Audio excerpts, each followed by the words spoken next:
I do have a few opening remarks. The most important one is please silence your cell phones. We often forget to do that. We have timers and I don't want anybody to get mixed up. They're hearing a cell phone buzz and they're really being timed and I have to kick them off the stage. Thank you all very much for coming to the Beavercreek Women's League 50th Annual Candidates and Issues Forum. I've been doing this a long time. Invitations were extended to all candidates and issue representatives who are on file at the at the Greene County Board of Elections. Thank you to the City of Beavercreek for loaning us this facility. Thank you for the golf course for setting up all the chairs and the tables. They're running around here like crazy to satisfy us. We appreciate it. Welcome city and township officials, community guests, and Women's League members. I hope you have a good time. There is a table designated for promotional materials. Candidates and issue reps, please take your remaining literature with you when this event is over. The 3-minute speeches are timed. You will be warned when you have 1 minute and 30 seconds remaining of your allotted time. You will be thanked and asked to be seated when the timer goes off. Candidates will be called to the podium according to the roster provided. The audience is asked to be silent following each presentation. You may show your support at the ballot box on November 4th. We do have a question and answer period. It follows all the presentations and after a break. The audience is requested to write one concise question on each 3x5 card provided. We have young ladies walking around. They have bags that they're collecting them in. You're certainly allowed to write more than one question.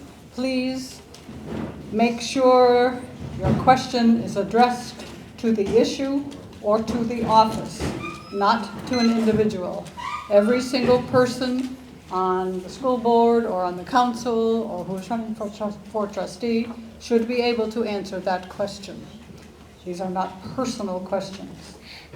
They'll be collected throughout the event and will be prioritized and organized as quickly as possible during that aforementioned break.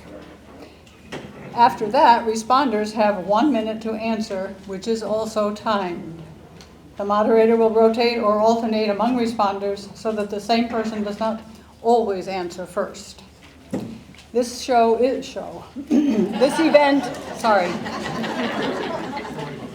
will be videotaped and will be broadcast on the Beavercreek City's website video on demand page and on the city's YouTube site within 2 weeks. A link will then be available on the Women's League website and on our Facebook page. All right, let's get started. First we have the Beavercreek City Council candidates. Vote for not more than 3. We have 5 running. Miss Sarah Bills is first up. And if you would kindly bring your name cards and we'll put them here so that it shows better for the taping. Thank you. Timer begins. Good evening. First, I'd like to thank Beavercreek Women's League for... Oh, is it not on? Oh, did you turn it on? It's not on. Perfect. Good evening. First, I'd like to thank Beavercreek Women's League for arranging this candidate forum, and also the golf club for hosting us. My name is Sarah Bills, and I'm running for Beavercreek City Council because I'm deeply committed to serving our community in any way I can. I'm a homeschooling mother of 5 and a grandmother of 1. I know how to manage chaos with a smile. Over the years, I've worn a lot of hats in Beavercreek: a first Lego League coach and mentor, a Girl Scout assistant leader and cookie mom. I've moved a lot of thin mints through this town. Member of the Tree Advisory Board because I care about preserving what makes our city green and beautiful. A volunteer with the Beavercreek Wetlands. A voting location manager and a seasonal Board of Elections worker in Greene County. My time spent doing this work and the relationships I've formed through it are very special to me. A proud graduate of both the Beavercreek Citizens Academy and the Beavercreek Citizens Police Academy. And an active member of my church, where service is at the center of everything we do. I've also attended city council meetings consistently over the last few years. It's where you can find me on a Monday night. Now let's talk about the issues. We rely heavily on property taxes to fund essential services like police, fire, and infrastructure. But if Ohio moves toward abolishing or reducing property taxes at the state level, Beaver Creek could face a major financial shift. We have to be prepared. I believe in planning ahead, not panicking later. Our city already does a fantastic job of pursuing grants, and I support that. We need to continue to have open communication about diversification of revenue, whether that means a modest income tax or other alternate forms of funding. We must maintain services without putting more financial pressure on homeowners, especially our seniors. Speaking of seniors, our senior center is a shining gem in our community. I would not see it diminished. As a child, I helped my mother prepare and deliver Meals on Wheels. As a college student, I volunteered on an early memory care floor doing social activities for the residents. As a granddaughter, I set aside a day every week to drive an hour to my grandmother's house to visit and assist her living independently in her home. I do the same now with my own mother.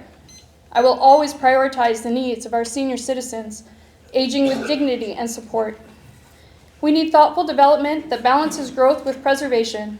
We need to protect the character of existing neighborhoods while encouraging affordable, accessible housing options, especially for seniors looking to downsize and young new families just beginning. Growth should serve the people, not just create more traffic and enrich the developers. I care deeply about our environment. I've spent time planting trees, removing invasives, and supporting causes that protect our water. I believe that environmental stewardship is not optional. We don't have to choose between growth and green. We can and should have both. I'd like to serve on the City Council with the same heart I just described. Thank you. Next we have Glenn Dewar. Am I pronouncing that correctly? Close. Close enough? How should I have pronounced it? Doer. Dewar. Very close. Okay, Thank you. you're welcome.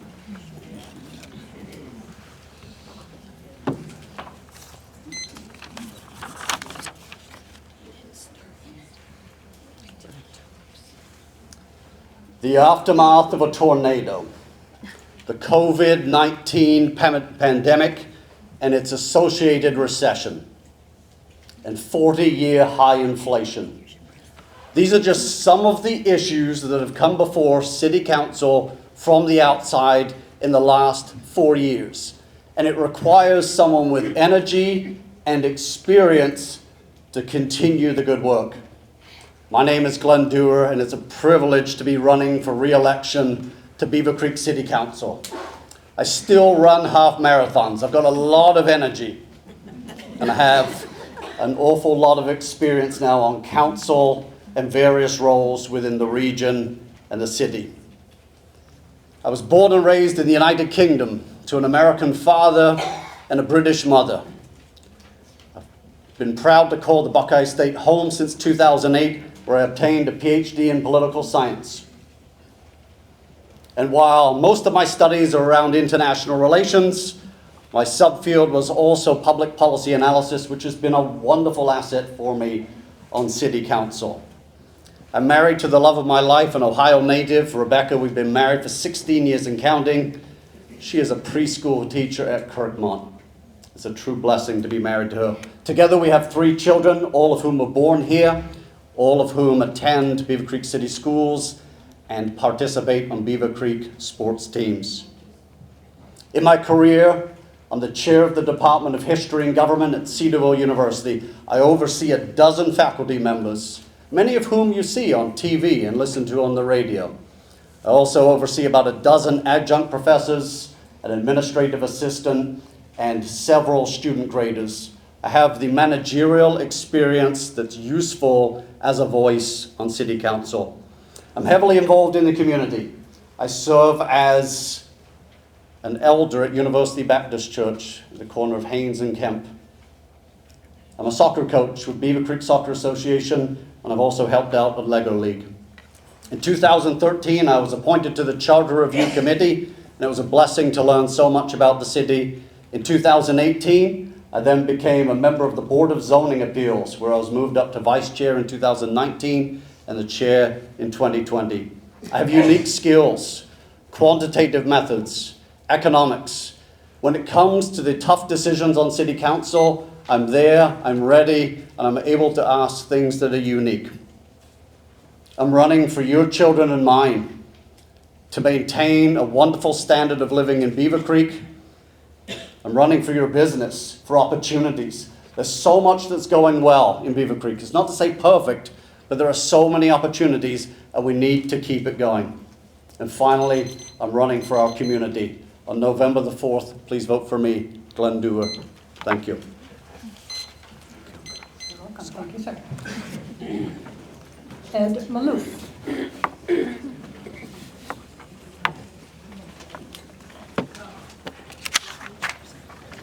Thank you. Ready? Good day. Hope everyone is doing well, and thank you for your time. My name is Edwin Maloof. I just retired from a 50-year IT career. A pastor for 35 years, currently pastoring a local church right here in Beavercreek. Married 48 years, the father of 3 wonderful daughters, and a proud grandfather. I am also very active in local affairs. What I hope to bring to City Council is a strong commitment to transparency and the attitude that I work for the residents of Beavercreek. Our city belongs to the hardworking people who pay the bills and make Beavercreek a great place to live. I bring to City Council both a pastor's heart and an IT professional problem-solving skills. With 50 years in IT and decades of serving as a pastor, I know how to approach challenges with the clear analysis while keeping people at the center of every decision. Our city belongs to its citizens, and I work to ensure your voices are heard here in Beavercreek and in Columbus. I will seek to engage and leverage the knowledge and trust of the entrepreneurs, the businessmen, and the residents we have within the city. So why am I running for Beavercreek City Council? Because several people asked me to run, and the conversations people shared with me while I was working at the booths at the different festivals. So, you can say my reason is survival. Beavercreek is becoming a place for the rich and famous. I am neither. I am just a grateful middle-class American that loves my country and the city I live in. Beavercreek in the next year is faced with many major challenges. Property tax reform, or the complete abolition of the property tax. Endless levies, overspending, which leads to funding deficiencies. Example, cutting services at the senior center. My question is, the city was able to cover the mortgage and operating cost of the golf course. Why not help out the senior center? We're only talking $20,000. So my platform, I call it the Maloof Doctrine. M, manage essential services by providing the level that our residents deserve. A, against new levies and city income tax. L, limited city government.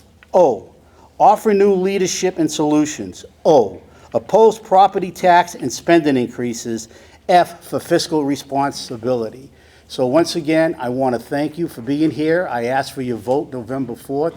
And also, I am grateful, and please vote. I'm hearing the support. It's going to be a low voter turnout. Please vote. We owe our vets a gratitude, and to show your appreciation, go out and vote. Take care, and God bless. Bye. Tiffany Schwartz.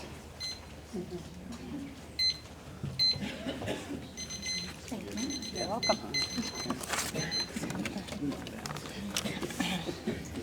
Good evening. My name is Tiffany Schwartz, and I am a current Beavercreek City Council member. I am an attorney, and my most important role is a mom.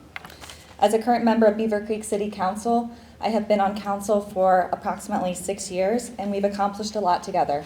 But I also realize that there is more on the horizon. That's why I'm running for re-election.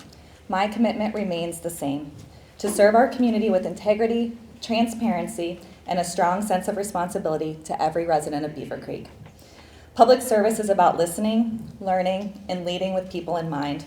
I've been honored to hear from many of you, whether it be at city council meetings, at public events, or just in casual communication. These connections have grounded my work and reminded me of the values that we share: respect, accountability, and a deep pride for the city of Beavercreek. As I seek re-election for Beavercreek City Council, I remain committed to building a city that is safe, financially strong, and responsive to the needs of its residents. First and foremost, public safety remains my top priority. I will continue to support our police and first responders by ensuring that they have the resources, the staffing, and the training that they need to keep our neighborhoods safe. We must continue to stand beside those who serve and protect. Second, I will work to promote fiscal diversity and economic stability. A healthy local economy requires a balanced tax base, smart growth, and support for local businesses. This is why I volunteered to serve on the planned Beavercreek Committee. As we continue to face uncertainty regarding local taxes, we must focus on diversifying our revenue base to maintain the levels of service and the standards that this community has come to expect and deserves. In that role, and in my private life, I also do fraud, waste, and abuse for the federal government. And so I think that provides me a lot of expertise in how we can accomplish these tasks. Third, I will advocate for the continued investment in our parks and green space. Parks are more than just recreational assets. They bring families together, they promote healthy living, and they strengthen our sense of community. Expanding and maintaining these spaces is key to keeping Beavercreek a vibrant city. Finally, I will continue to listen to the community and lead with transparency. Good governance starts with hearing directly from the people that we serve. I'll remain accessible, open to feedback, and committed to making decisions that reflect the values and concerns of the citizens of Beavercreek. We've made meaningful progress over the past 6 years, but there is more work ahead. With your support, I look forward to continuing to serve and shape strong futures for Beavercreek together. Thank you. Welcome, thank you. Upton.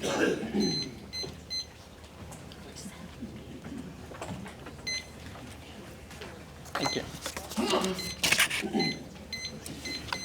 With a name like Upton, I'm used to speaking last at different events. A lot of things happen in alphabetical order. And I can remember one time I had the gumption to stand up to my third grade teacher, and I said, "This isn't fair. I'm always last."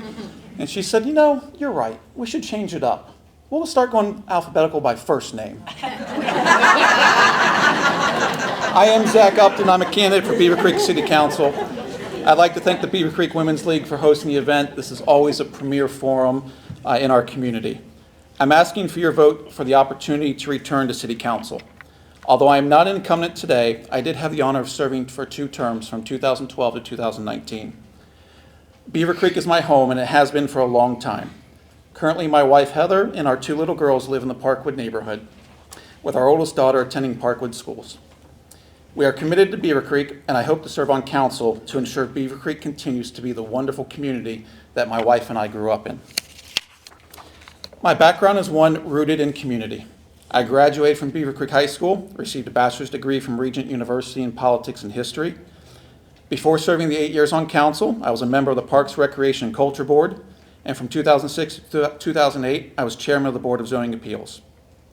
More recently, in 2024, I served as chair of the city's Charter Review Commission. I'm currently a board member of my neighborhood pool, Cardinal Hill Recreation Club, and president of the Holland American Club of Dayton. It's an organization that my great-grandfather started way back in the 1960s. And if you've ever been to the World Fair, we're the group that hosts or has the apple flapping and Heinekens, and we wear our wooden shoes. In my previous tenure on council, we worked through a lot of tough issues. I spearheaded the initiative for a direct-elect mayor, something I was passionate about and felt strongly needed to position Beavercreek better. 2 times, I worked for a reduction in property taxes, being successful once. I represented the city on Greene County Family and Children First Council as a member of the Miami Valley Regional Planning Commission. While on council, our city was recognized by the State Auditor's Office and independent auditors time and time again for our sound fiscal policies. I only got 1 minute. My past experience will allow me on day 1 to step in and begin working with Beavercreek with a little learning curve. Having built partnership with our representatives in Columbus and Washington, while also working with our government agencies locally, like the county, township, and school district, and through the Miami Valley Regional Planning Commission, I can effectively work towards collaboration, helping seek grants while maintaining those good fiscal policies. You can learn more about me, perhaps see a couple pictures of my kids on my website, zachupton.org, and I hope you'll grant me the opportunity to serve our community once again. I ask that you use one of your 3 votes for council for me. Thank you.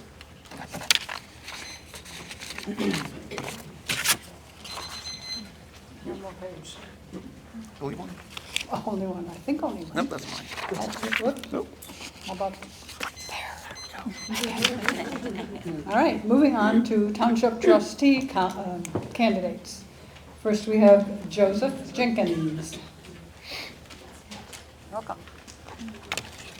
Thanks for remembering your card. Yeah. We good? I want to thank the Beavercreek League first for allowing us. My name is Joe Jenkins, and I'm honored to be running for Beavercreek Township Trustee.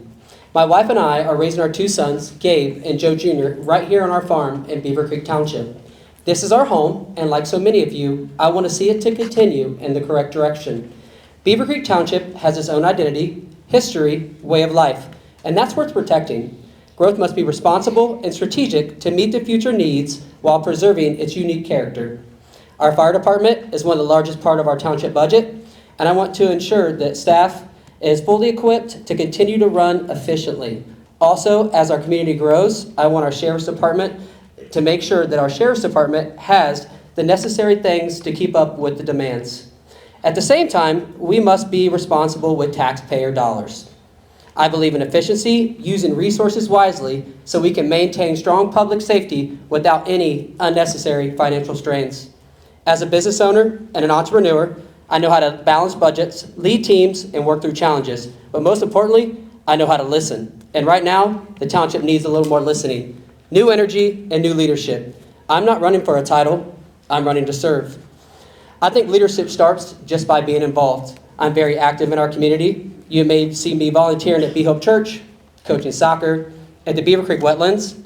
I'm a member of the Beavercreek Chamber of Commerce, Beavercreek Kiwanis Club, Beavercreek Women's League. Great organ, that best one. I'm on the board of the BZA, the Beavercreek Historical Society, Violence Free Futures, the Greene County Advisory Board, and I'm currently serving as president-elect of the Beavercreek Rotary. Last year, as we all heard about the bathrooms, the vandalism at Rotary Park, I knew I had to do something. So at my own cost, myself and my team, we restored the bathrooms at Rotary Park. This is just one example of my commitment to this community. As your trustee, I will bring transparency. You deserve to know how decisions are being made. Accountability. I will answer your calls and I will show up. Civility, because respect isn't optional, it's essential. Above all else, I will lead with faith and integrity. My faith shapes everything I do as a father, as a husband, as a business owner, and a public servant. I'm Joe Jenkins because I'm running to make an impact on this community, and I want to make a difference. I'm asking for your vote as we work together to build a better Beavercreek Township, one that honors its past, strengthens its present, and prepares for the future. If you have any more questions, please come talk to me. Thanks, and have a great evening. Oops, sorry, I threw that aside.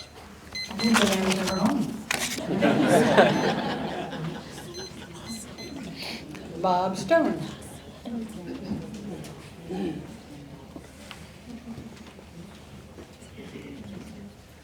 All right, thank you very much. And thank all of you for being here tonight. This is fantastic. I have been to a number of these before, and it is always a welcoming crowd. My name is Bob Stone, and I sincerely ask for your support to be one of your next township trustees. I grew up here in Beavercreek. I left briefly to serve 2 tours in Vietnam, where I was awarded the Bronze Star Medal. Once honorably discharged, I met my wife, Margaret, and we chose Beavercreek as our home, raised our son, and operated our business. This decision was inspired by the welcoming spirit and the profound sense of community that always defines Beavercreek. This year, Margaret and I celebrated our 52nd anniversary. My commitment to public service spans several decades, serving on numerous boards and commissions throughout Beavercreek and beyond. I have served on city council, served as a township trustee, most recently served 8 years as mayor. I helped navigate our city through some challenging times, including the EF3 tornado, the Walmart demonstrations, and the unprecedented impacts of the COVID-19 pandemic. These experiences have shaped me into a leader who understands the complexities of governance, and one who leads by listening with foresight, compassion, and consensus building. Beaver Creek is a community that has experienced significant growth and is set to continue growing. That growth needs to be managed with precision and care. We need to ensure that every expansion is accomplished through a comprehensive plan that addresses the needs of both the current and the future residents. During my tenure as mayor, we expanded our parks, and I see I'm going to take this down a hair because it's already been covered by Ms. Schwartz. I take pride in the successes we've achieved through leadership, teamwork, strategic planning, and consensus building. We not only weathered the storms, but we also prospered. Now, as a candidate for Beavercreek Township trustee, it is this combination of experience and passions that fuel my desire to serve as your trustee. Together, let's embark on a journey to shape a future here and the values to endure, opportunities flourish, and every resident is proud of to call Beaver Creek home. Thank you.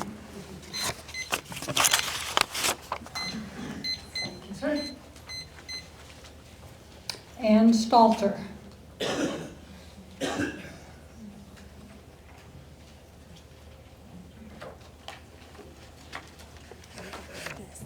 Yes, right here.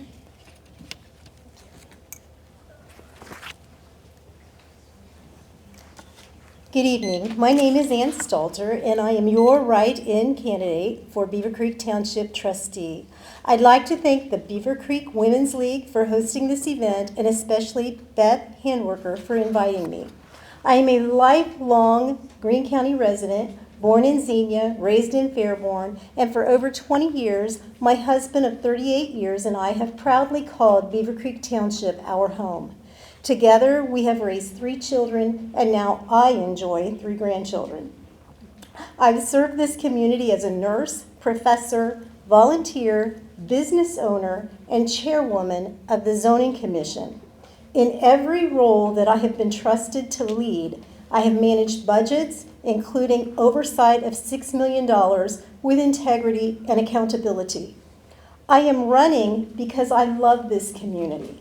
Beavercreek is where families should feel safe, where schools and children thrive, and where seniors can age with dignity.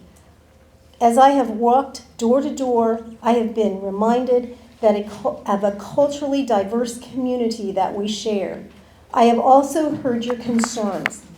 Stacy and Mike worry about their teenage drivers pulling onto Trebine Road. Cindy fears overdevelopment in draining her neighbors' wells. Teachers tell me overcrowded classrooms are impeding their student learning. And Mary, age 81, and a longtime resident, Helga and Charlie, wonder if they can afford to stay in their homes as property taxes exceed their fixed incomes. These voices matter, and they echo what I believe. Beavercreek deserves responsible growth, transparent fiscal stewardship, and collaborative leadership that puts residents first. As your trustee, I will manage budgets with integrity, using data, seeking grants, setting fair fee structures, and showing clear outcomes. I will ensure smart growth that balances safety and infrastructure and the quality of life. I will work collaboratively with civility with our city, regional, and township partners. And most importantly, I will listen to you, educate about various impacts of levies, and build consensus to solve solutions. I am not a career politician. I'm a nurse, I'm a neighbor, and I'm a leader who is passionate about this community. For me, this is not about competition. It is about working together to build solutions that will keep our community healthy and strong well into the future. So on November 4th, write in Ann Stalter for Beavercreek Township trustee, and let's keep Beavercreek a safe, vibrant place to work, live, raise a family, and grow old with dignity. Thank you. Thank you. Deborah Wallace.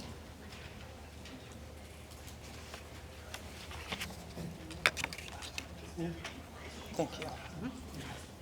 Thank you to the Beavercreek Women's League and the City of Beavercreek for having this event. My name is Deborah Wallace, and I'm running for re-election to Beavercreek Township Trustee. Managing a $38 million budget, fire and EMS department requires skill of fiscal management, government regulations, and government coordination with all of our communities. I believe I am the person who brings diverse experience to the township, has a steadfast record as a successful local business owner, and a lengthy background of service to our community and our country. I started my career in public service by serving our country in the U.S. Army. I received my master's degree in public administration from University of Dayton and led the Civil Service Board for 6 years in the city of Dayton. Wallace Brokerage Services was started by me to serve people in the insurance and financial services industry for over 42 years. I served in various leadership roles for local nonprofits, holding offices as board member and/or president in the Chamber of Commerce in Dayton, Kettering, and Beavercreek, We Care Arts, Senior Center, Miami Valley Military Affairs, Miami Valley Regional Planning Commission, the Veterans Advisory Council, VFW, American Legion, Beavercreek Women's League, Greene County Township Association, and One Ohio Region 14. In addition to learn more about communities we were planned, I served on the Beavercreek Zoning Appeals and the Planning Commission.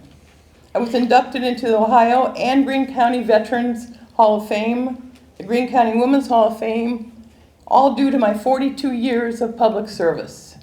I'm a graduate of the Ohio Township Association Leadership Academy and one of the only graduates of the Ohio Township inaugural class of the 2.0 Leadership Academy, which prepared me even further in my role as a current township trustee. I served 8 years as Beavercreek City Council and 2 as Vice Mayor. I'm open-minded, a consensus builder, and responsive to constituents. I want to create listening sessions with residents and business owners. I'm an active participant in our community, certified with the Beavercreek Fire Auxiliary. I'm willing to promote local businesses and to help our community military friendly, and I will do my utmost to keep Beavercreek town and city the best while penny pinching taxpayer dollars.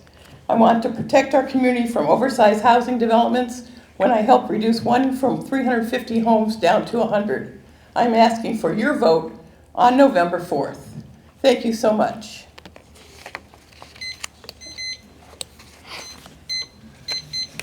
This might be a good time to remind you before we move on to school board that if you want a question card, please raise your hand. We have people ready to hand one out to you, and perhaps even with a pen or pencil if you don't have one.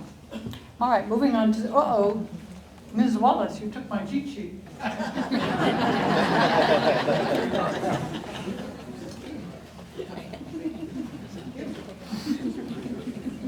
I did not memorize my speech.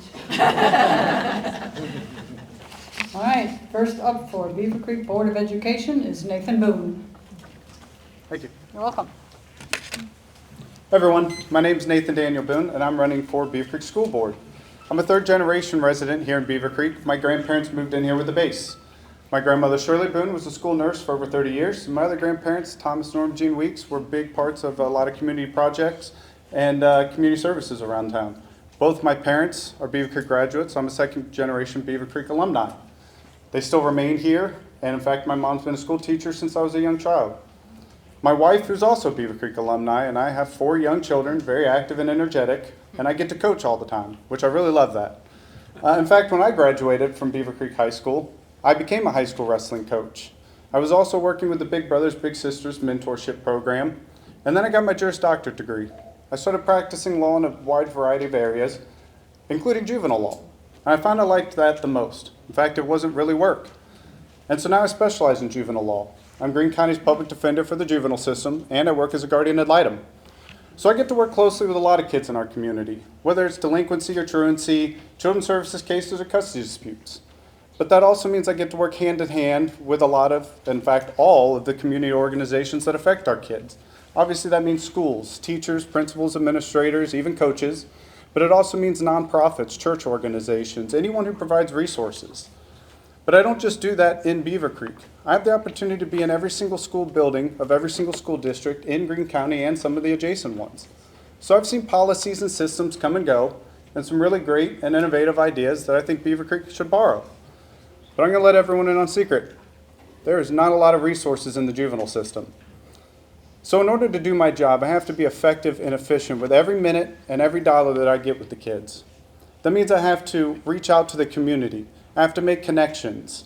I have to show up. I attend parent-teacher conferences and expulsion hearings. I've helped develop 504 and IEP plans. And I even sometimes have to hold systems accountable who let our kids down. But working in this field has really created a frustration. And that's that I see the same problems exist now that existed when I was in school. I have parents and students come to me with letters and emails that they don't feel were addressed. And it's still shocking after all this time how many kids seem to be less stressed about going to jail than going to school. Shocking, right? But ultimately, it's this kind of passion, this kind of experience and skill set that I want to bring to the Board of Education. Because in my mind, the community needs to be at the table if we're going to come to a solution. We need to stop the politics. We need to have new ideas and new energy and a new generation on our Board of Education. So again, thanks for listening to me. I'm Nathan Boone.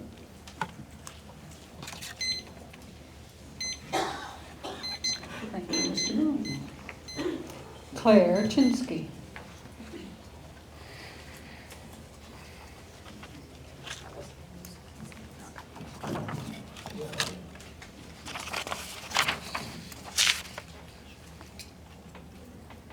Thank you to the Beavercreek Women's League for hosting this event and the golf course.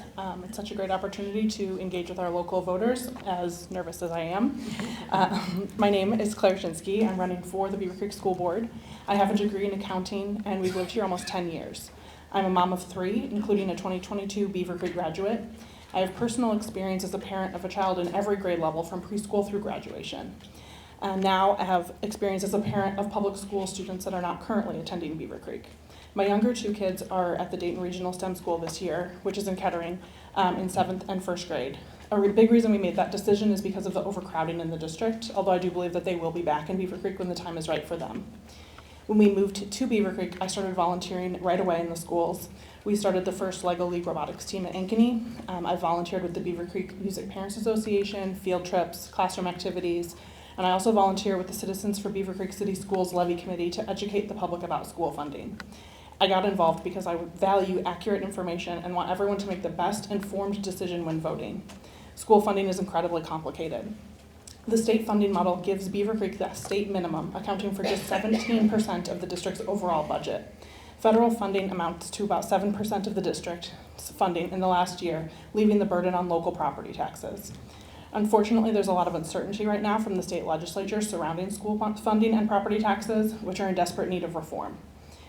Among other things, they are actively working to override a line item veto that would ultimately get rid of renewal levies, like the $18.5 million emergency levy that's on the ballot this November, which contains a provision for the state to pay the first 12.5% of this levy as long as it is continuously renewed. The state stopped offering this for new levies in 2013, so if this levy is not renewed this November, that 12.5% contribution could go away, and a levy for the exact same dollar amount will cost all of us more. It was originally passed in 2001 and 2003 for a total of 15.5 mils, and they were combined in 2010, and this November sits at 6.8 mils. So it's not growing with the needs of our community and the increased population. I'd like to see the district improve their communication on these issues to our voters, and that will be one of my top priorities. I believe that my financial background would be an asset in this. Through volunteering and interacting with the community, it's clear that Beavercreek needs a long-term funding plan that addresses the lack of financial support from the state and the needs of the growing student population. Volunteering with clubs and parent organizations and frequently attending school board meetings, community forums, and superintendent chats has given me a unique perspective on the inner workings of the school board and the needs of the students. I hope that you will consider voting for me November 4th. Thank you.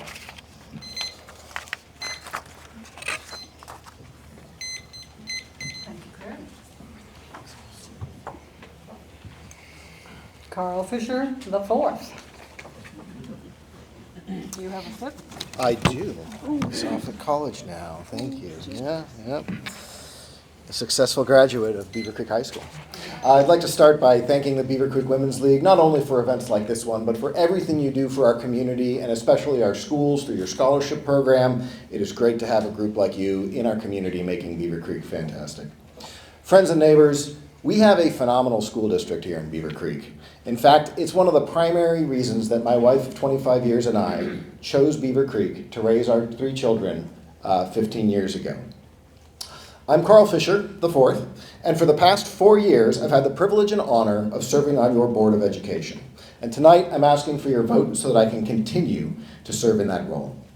Throughout my children's youth, I've always felt a calling to serve in youth mentorship and education. From my time serving as Cub Master of PAC 68, to my time starting and leading competitive robotics programs throughout the schools, and now that my kids are a little older, in serving on the Board of Education.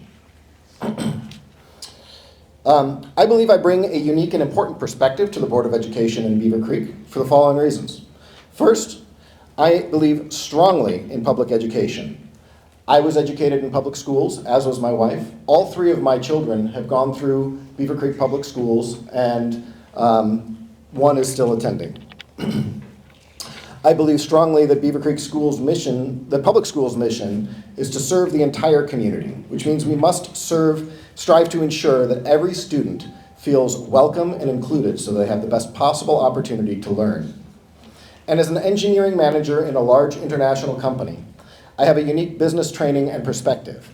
That means I bring my experience in long-term planning, risk management, and things like succession planning.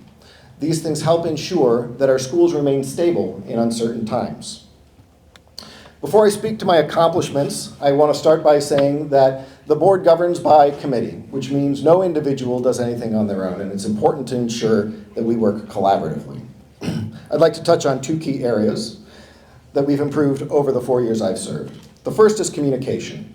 We've streamlined and dramatically improved the way that we reach out to parents and students. And we have a great strategy now for pushing our accomplishments and the things that we're proud of out to the community through both traditional and social media. I've certainly noticed that improved, and I hope you have as well. The second is an effort that I led to help modernize the way we publish our board documentation. We have implemented now a system that allows you as the general public to search that documentation for the first time, which makes it much better, much easier to quickly find the information that you need when you want to know how decisions were made in the Board of Education. Second thing I want to touch on is cybersecurity. Public schools store a lot of sensitive data about students, families, and employees, and it would be very dangerous if that were to fall into the hands of criminals. And so that's something I've supported during my time and will continue to. If reelected, I'll continue to support these factors and help ensure that our schools have a great master facilities plan in the future. So November 4th, vote Carl Fisher IV. Thank you. Mr. Hunt, it's on over.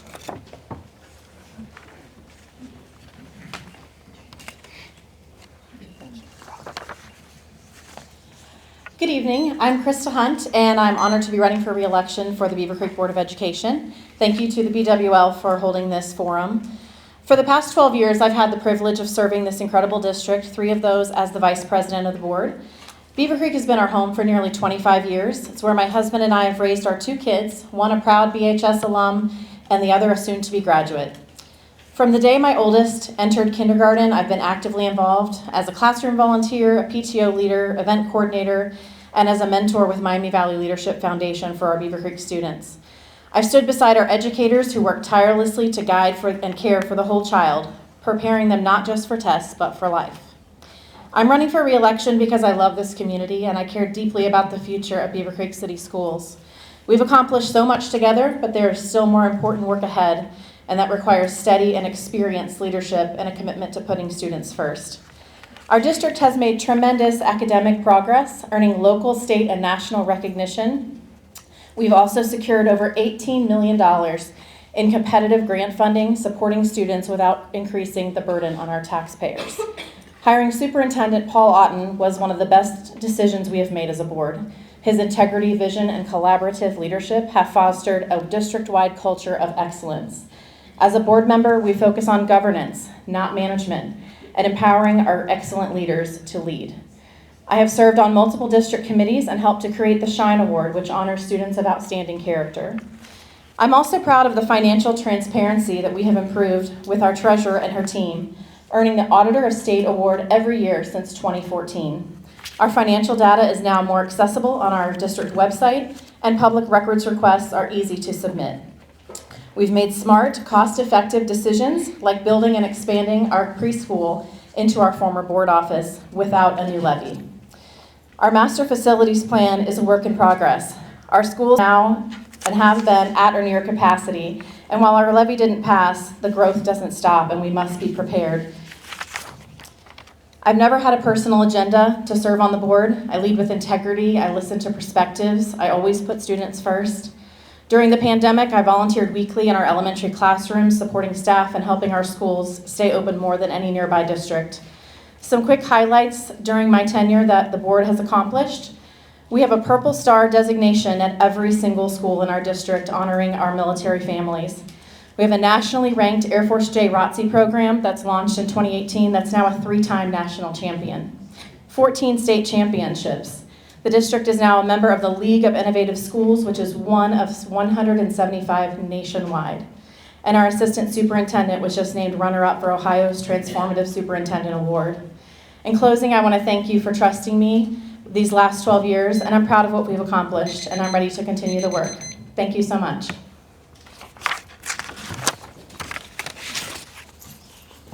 Thank you. Ms. Joanne Rogano.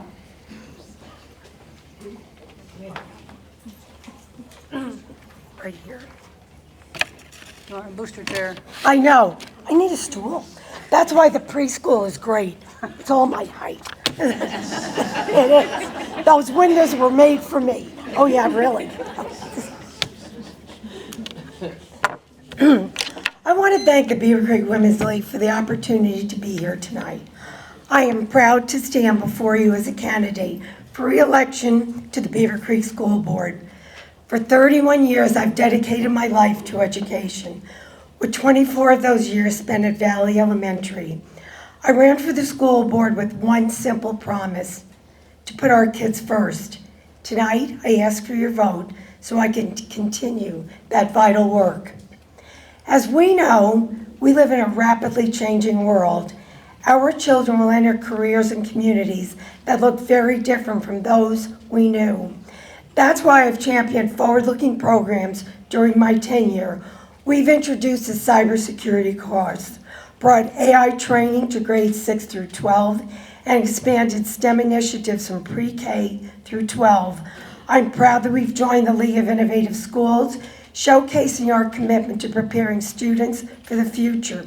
And yesterday, we received a $2.1 million grant to expand world languages in grades K through 12.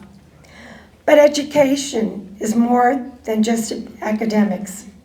It's about the whole child. Through our mental health grant, we place social workers and school counselors in every building, ensuring families never face challenges alone. We've strengthened supports for academic, social, and emotional needs, and we're committed to making sure every student feels safe and valued. Addressing bullying directly with prevention programs and clear supports is essential because safety and belonging are fundamental to learning. Good leadership also means being open and accountable. We keep our community informed through forums, Create Connection, social media, senior and faith leader luncheons, to name a few, because every voice matters. We listen, we respond, we invite participation. At the same time, we protect public trust. Our responsible stewardship of taxpayer dollars has allowed us to sustain essential programs while maintaining the excellence in Beavercreek schools are known for. Serving on the school board has never been about power for me. It's been about service. It's been about advocating for students, supporting our teachers, and strengthening our community. I am proud of what we've accomplished together, but our work isn't done. If re-elected, I will continue to prioritize student-centered programs that prepare our kids for tomorrow, ensure mental health and safety supports, including anti-bullying measures, maintain transparent communication and community involvement, protect fiscal responsibility while preserving excellence. Our kids deserve our very best every single day. Thank you for your support.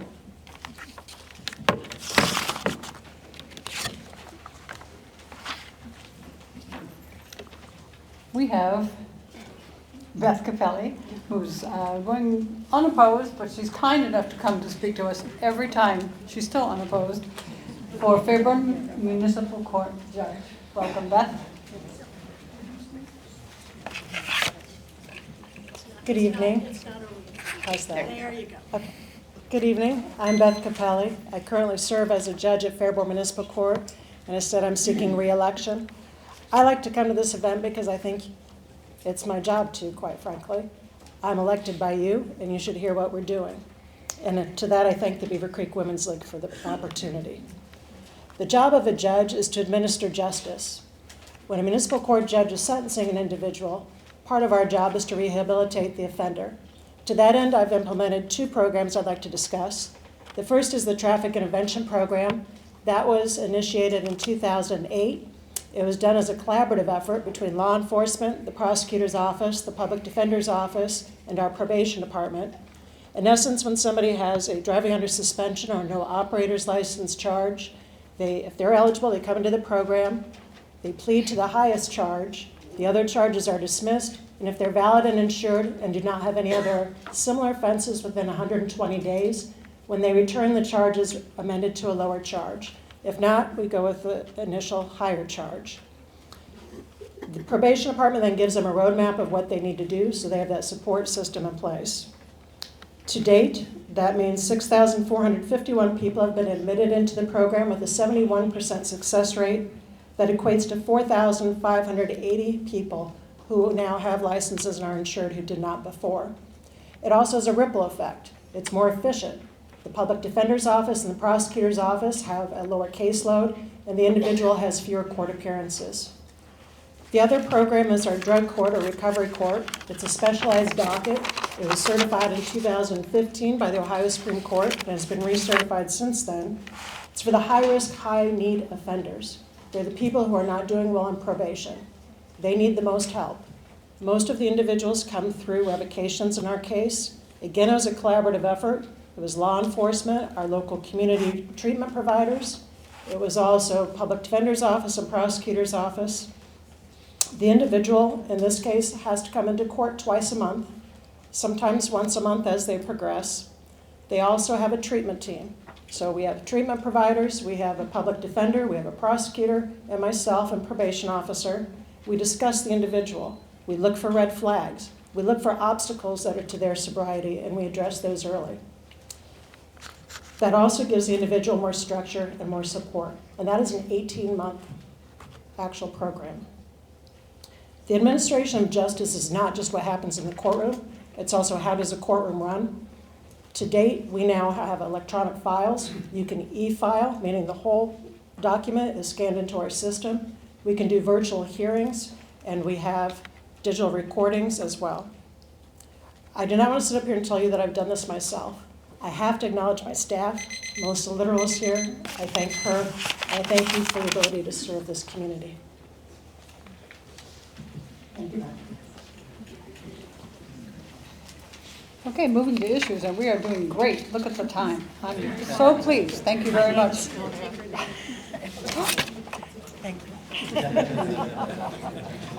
Representing issue 1, which is the Greene County Health District.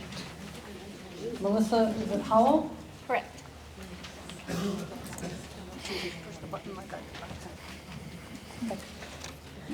Good evening, everyone. I am Melissa Howell. I'm the Health Commissioner for Greene County, and I have been here since 2013.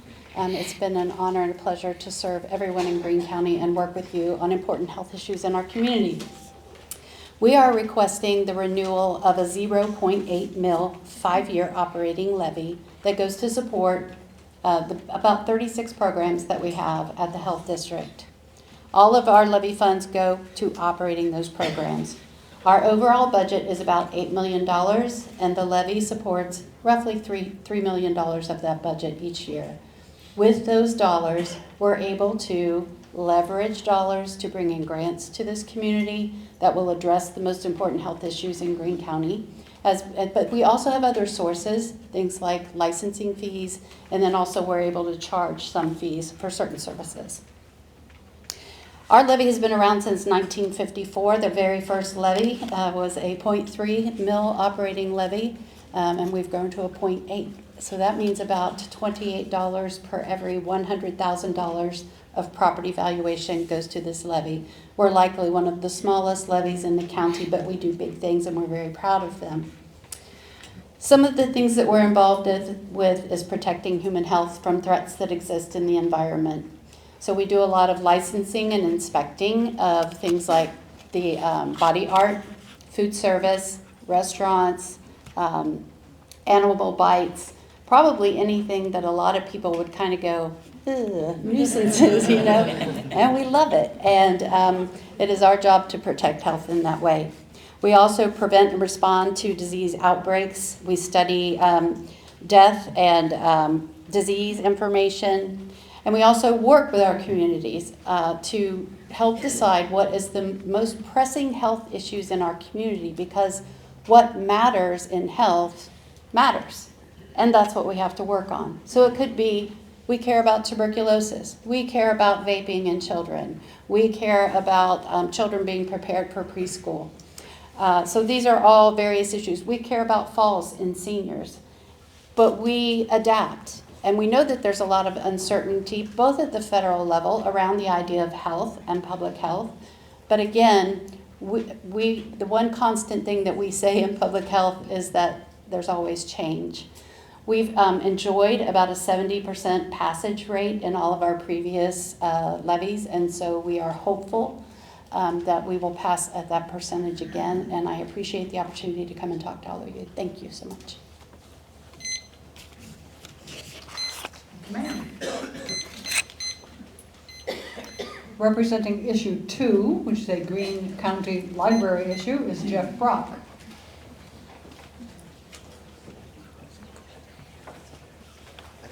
Welcome.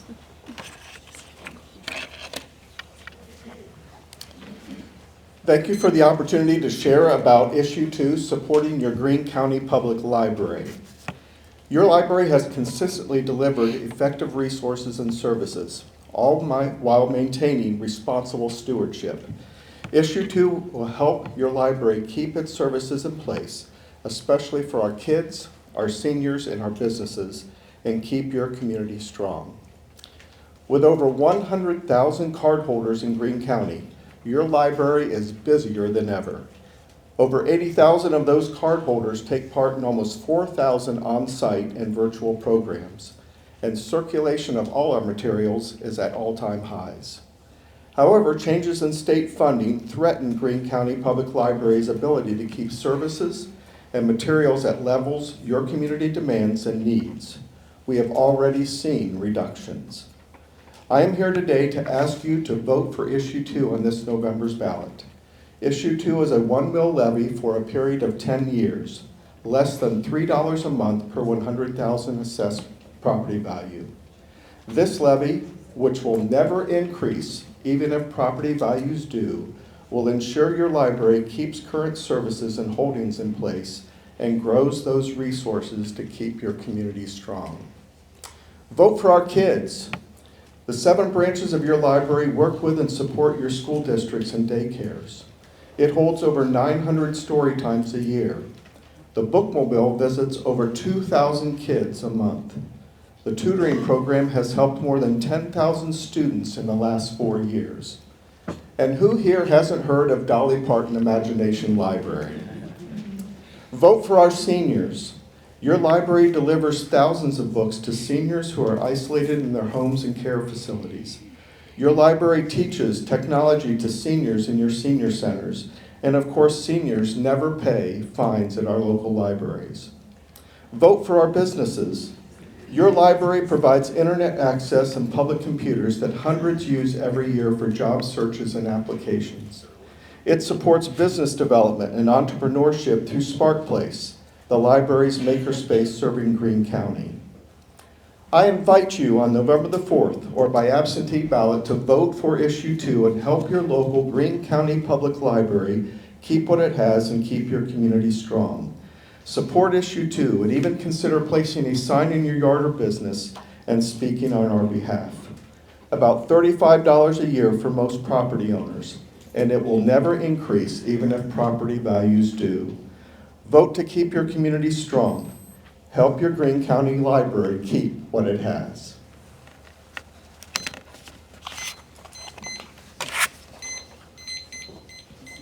Thank you, sir. And issue 23, Beavercreek City Schools. Speaking for the renewal is Jan Marie Bales. Thank you. Welcome.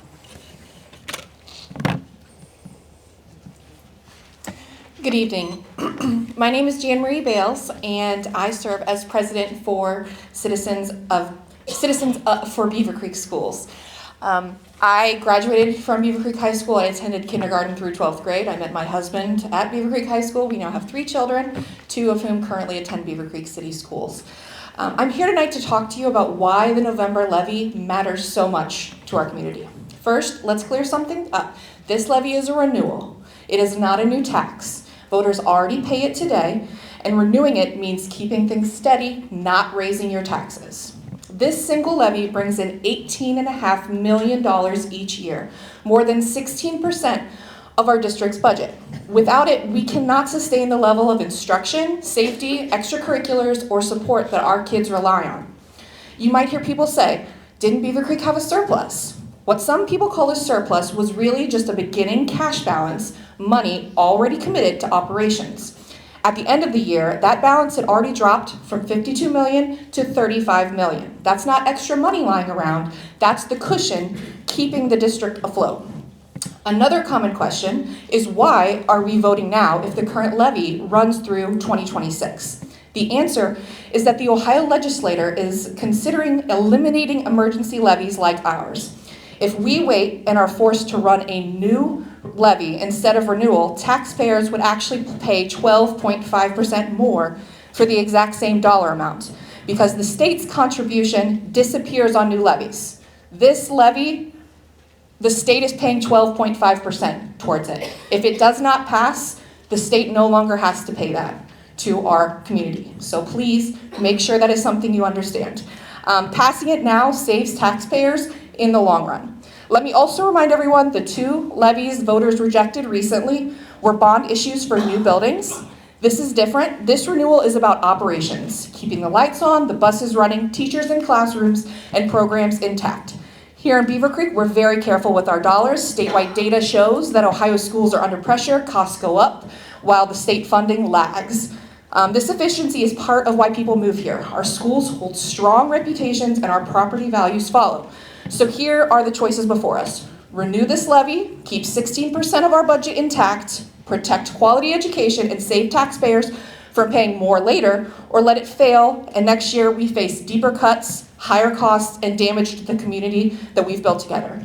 Our kids get one chance at a great education. Let's not gamble with it. So on November 4th, please vote yes for Beavercreek Schools and for our children. Thank you.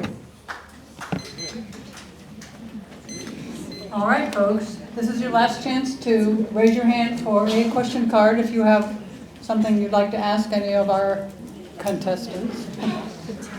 If not, we will take a 10-minute break while we look over the questions, and then I will call you back to order, and we will start the rebuttal portion of our program. Thank you.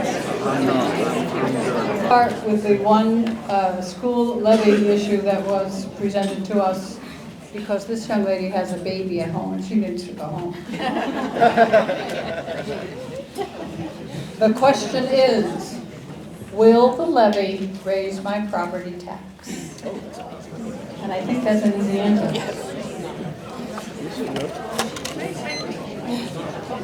Yes. Oh, did it interrupt?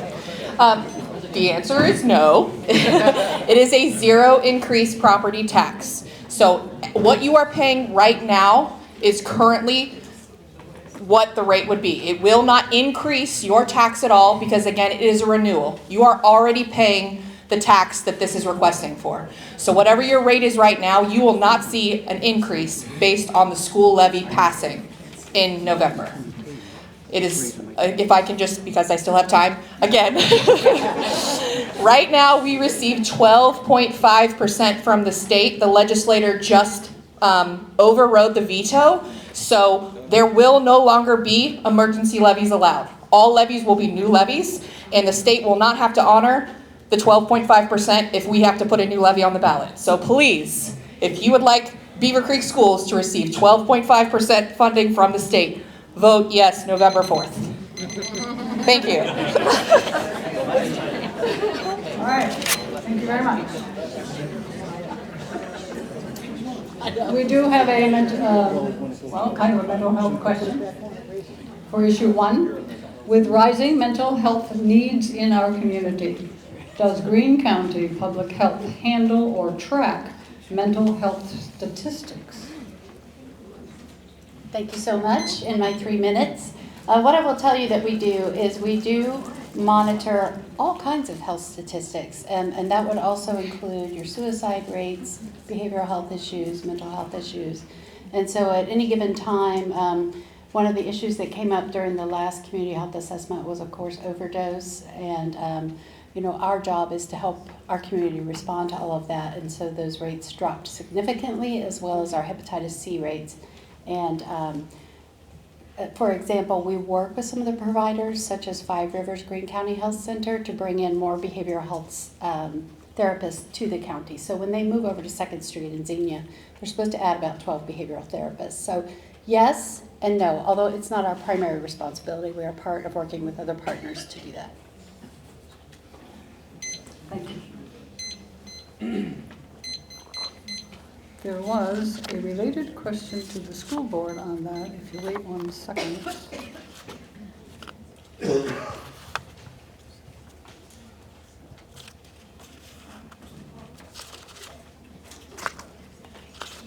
So school board candidates,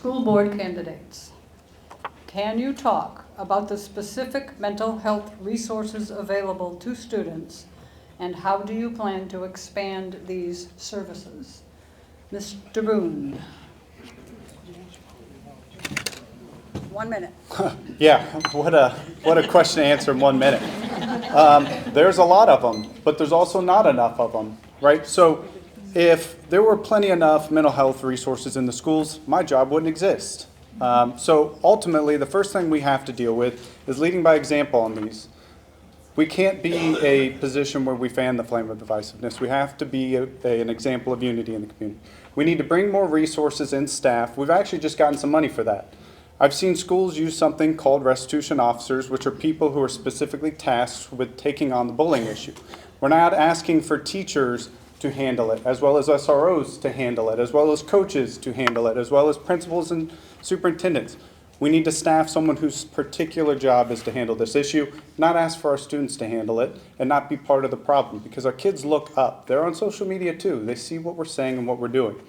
So to try to answer this question more concisely, there's never enough resources, and there never will be enough resources. But we have to lead by example, and we have to find particular people who can handle this issue themselves and not rely on people who went to school for a different reason.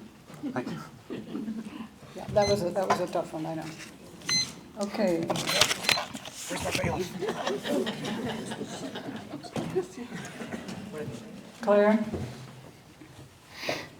And repeating the question, can you talk about the specific mental health resources available to students, and how do you plan to expand these services? Thank you. The district was granted a grant from the federal government to cover social workers in the schools. Unfortunately, that grant recently was not renewed. So going forward, the school district is on the hook for covering those kinds of services. I think they're very necessary for all students to have the resources that they need and to be referred out if necessary. So unfortunately, that will probably cost money from the taxpayers to support those kinds of things. And I know that our district actively seeks other grants as they're available.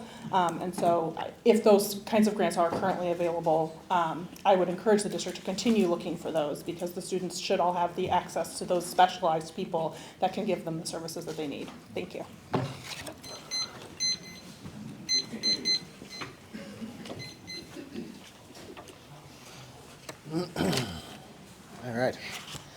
Thank you. All right, so mental health services obviously is a very important topic these days.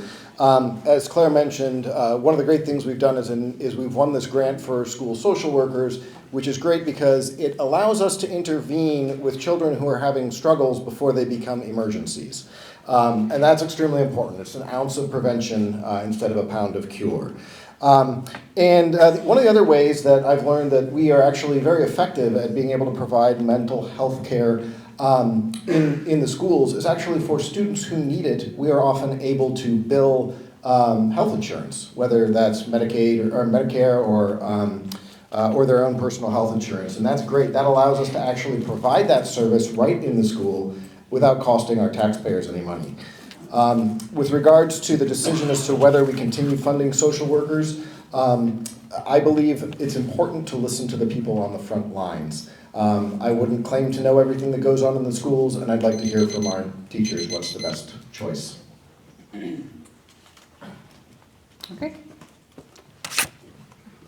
Oh, sorry, I didn't bring my card. As several have said, just to make you aware of what we have currently, we have a counselor at minimum of 1 in every building. We also have a social worker in every building. We have school psychiatrists, multiple, who serve multiple buildings.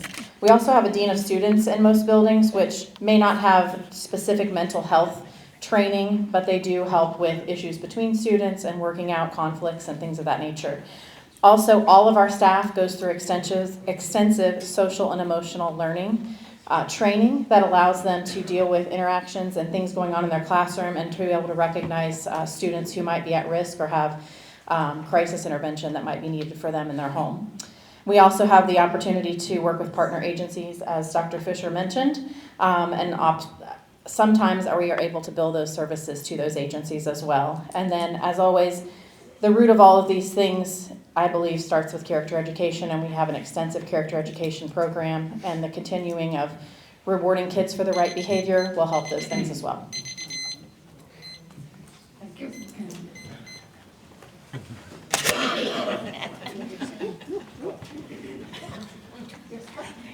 Oh, thank you.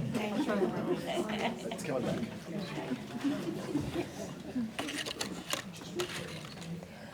As I spoke about in my speech before, there's hardly any more I can actually add to. But I want to say that this program of ours is 3-tiered, so that it depends on the first tier is whole group, second group is a smaller group, and the third tier is when the child needs a lot of attention. And so I can't see this program going away. Maybe the grant's over, but I don't think, knowing our school system where we always put our kids first, we will find a way to keep this program, or at least listen to the needs, because these kids, we need to put them first like we do in everything else. And I want to see this continue. Thank you.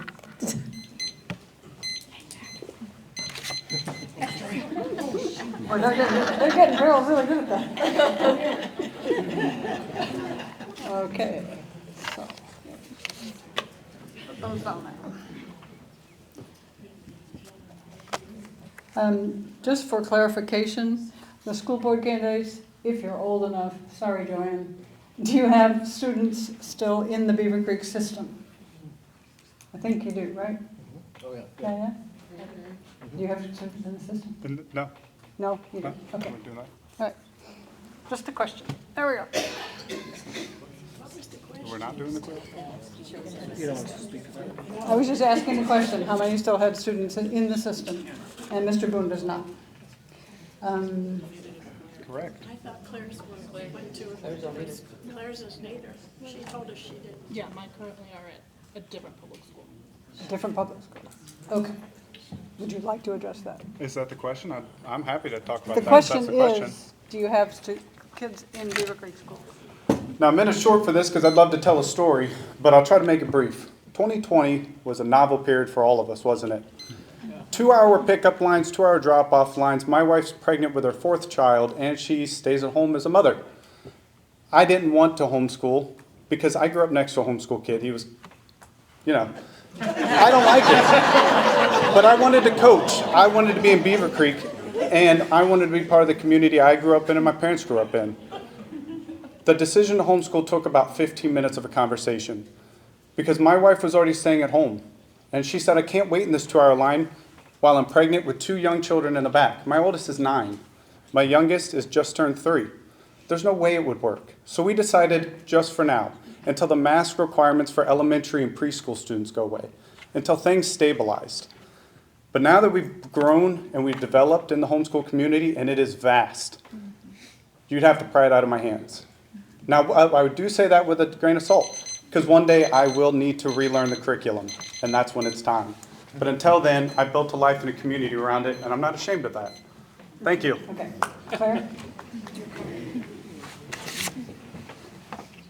Thank you. Hi. As I mentioned in my speech, my oldest is a 2022 graduate of Beavercreek High School. He currently is a senior at Ohio State University.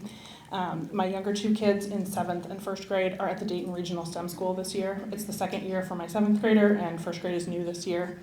We made that choice primarily because of the overcrowding in the school district. They also are doing a really great job of fostering a positive learning environment. And so right now that's just the right choice for our family. I do believe that they'll be back in Beavercreek because Beavercreek has a lot of great things to offer. But personally, especially for my 1st grader, for example, last year there were 24 kids in his kindergarten class. And that's a lot of kids. There are a maximum of 20 right now at the Dayton Regional STEM School. And so for us, that made the choice easy to keep our kids in the same place and to still have them access a great public school education while we still have Beavercreek here for when it's ready for us. Thanks. Remember the days when you walked to school, it was always uphill both ways? And we had 39 kids in the class all day. Oh, well. Thanks. Yeah, we moved here 15 years ago. My oldest was in preschool. He was on an IEP, and he is now doing phenomenally at University of Cincinnati, studying mechanical engineering. My daughter just started University of Dayton, pre-law. My kids have been very well served by our public schools. That's one of the reasons I always say how phenomenal they are. My youngest is still in the high school.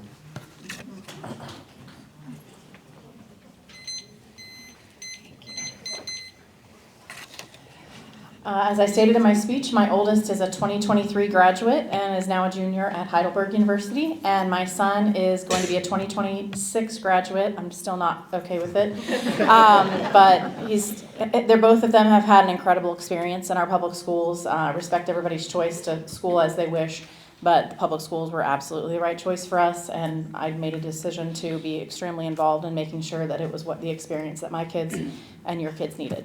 So, thank you. Okay.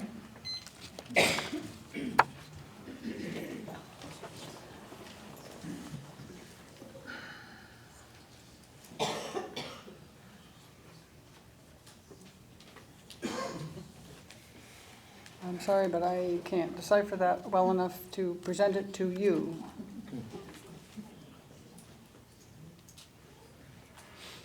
All right, school board candidates, well, since we're on you. How do you prioritize spending in the school district budget? What measures are in place to ensure fiscal responsibility while maintaining program quality? Well, Mr. Boone, you don't have to go first because you did before. Twice? Breaking pattern. I am breaking pattern. So Claire, would you start with us this time? Thanks.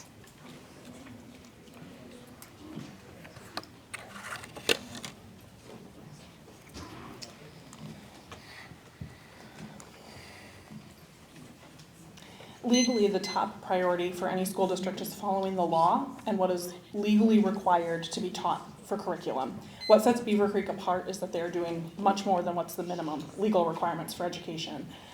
When I look at school spending and how well our district is doing managing our finances, I look at the performance, which currently Beavercreek is in the top 20% of school districts academically, and they're currently in the bottom 20% of districts for spending. You can verify that yourself via the CUP report, which is on the Ohio Department of Education website. You can look at all the breakdowns of spending. And so, like I mentioned, the priority obviously is what's legally required to be provided by school districts, and then setting ourselves apart with the money to, like the grants that they've or like the one that was recently awarded today for language learning. That's the kind of thing that sets our district apart to make sure that we are providing the best possible education at the lowest possible cost to our taxpayers.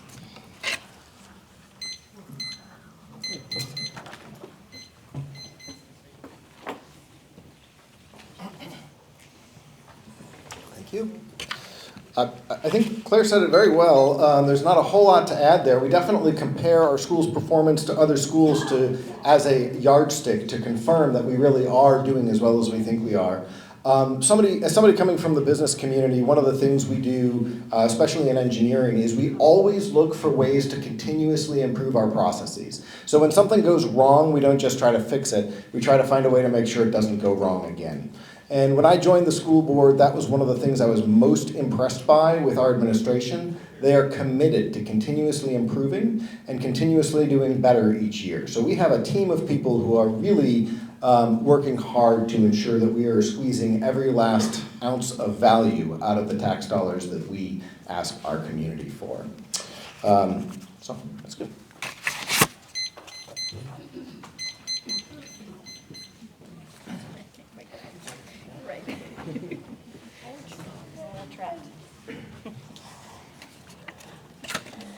I won't repeat everything they said, but what Claire stated was correct. We are in the top 20% in academic performance and in the lowest 20% in dollars spent per child. We have one of the lowest administrative costs in the state of Ohio, so our money is spent in the classroom, not on someone sitting in an office. We are constantly working towards the grants that I mentioned before, $18.5 million over the past 10 years, which I believe far exceeds any local district. We have a new facilities management plan, and forgive me, that may not be the official name of it. I'm drawing a blank, but our business manager as well as our treasurer have worked together to create a plan for all of our facilities, knowing what assets we currently own, what things need to happen in terms of facilities maintenance to make sure that we are being proactive and not reactive so that we can be most responsible with our taxpayer dollars. Also, as Carl stated, we have regular conversations about what we're doing. Are we doing the right thing? Are we doing it most efficiently? And if we're not, what can we do to change it? And I think our administrators and our leadership are always looking at ways to do it better. Okay, Mr. Gunn. I got it. Yep. There we go. I'm not going to repeat everything everybody said, but our 5-year forecast is definitely our financial guide. It tells us not only where we are at now, but it predicts 5 years into the future. It also tells us where there are concerns, where there are recommendations, what should we be doing. But like Krista said and I told you in my speech, grants are important to us because the grants that we get cost you taxpayers $0 in order to keep our kids getting these incredible courses that not only lead them to being productive citizens. We want to keep these grants going because we don't want to constantly come to you and say, we need more money. So the grants are a bonus, and believe me, they are a lot of work to get. And they are a lot of work to maintain. By that I mean, once you get a grant, you have to constantly be accountable for it. Thank you.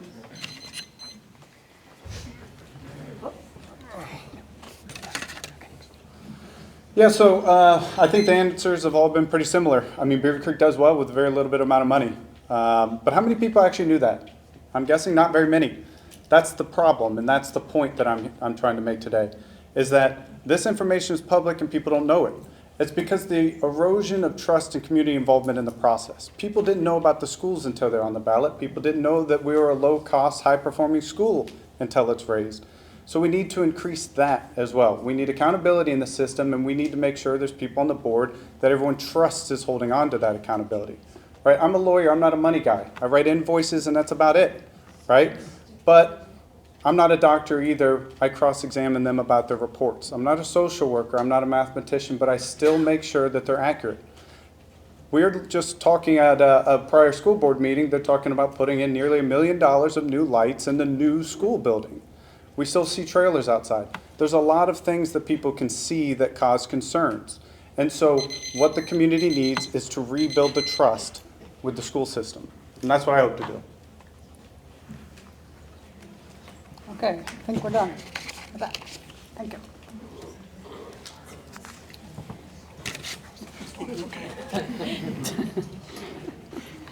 How about if we move to the city council? For city council members, what is your view on a city income tax or additional revenue streams? And how would you plan to use additional funds? And we will start with Ms. Okay. That would give somebody else a chance to go first. Oh, well. All right. As I mentioned in my speech, I am supportive of the income tax. I don't know if you guys had gone back and watched the city council presentation where they had the professor from Miami Valley or Miami University to come in and lay out the models that she used to do the research about how much revenue would be brought in by a simple 1% income tax. It was significant. I do, however, think it's very important that with an installation, potentially of an income tax, that it get tied very closely to a reduction in property taxes, because we can't just add it on top and punish the public. That is not okay. So I would not, it would have to be tied together. So, thank you.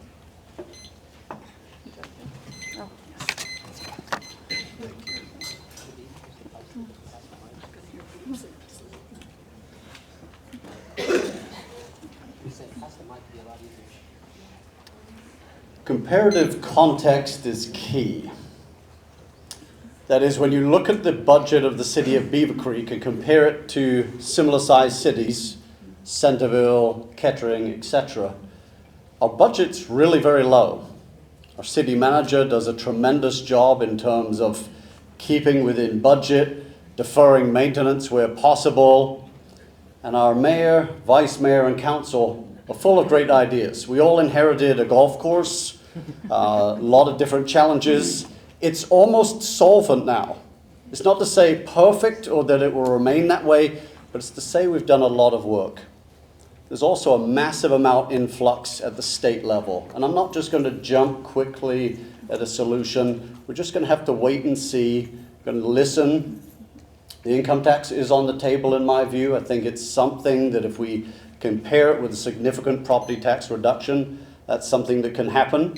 But I'm also one that likes fiscal responsibility. If we can just stay in budget, I'm happy to do that as well, but we'll also see what the state does too. Forgive me, I'm a professor and a politician. Sometimes I preach, I talk too long, sorry.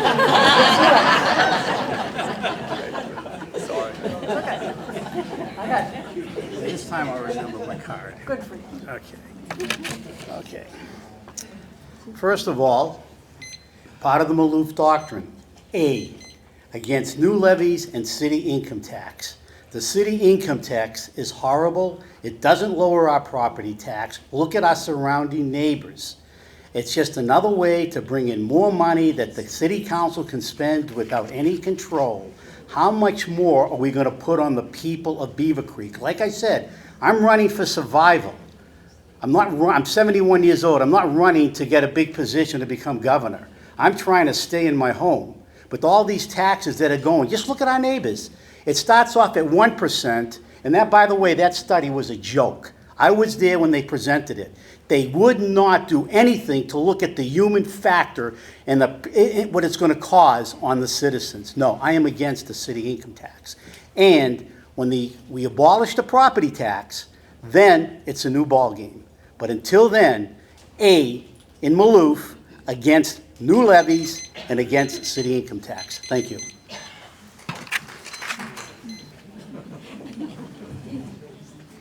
Okay, moving down the line.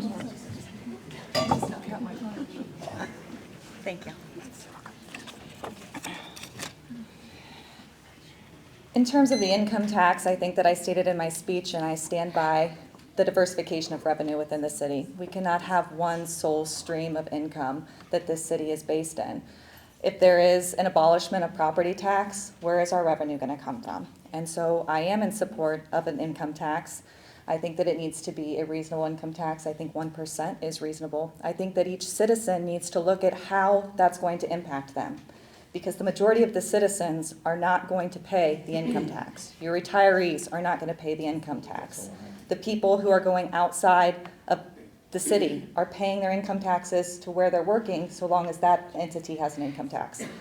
I'm a federal employee. I don't pay an income tax. I have voted for the income tax, but because I think it's incredibly important. So, thank you.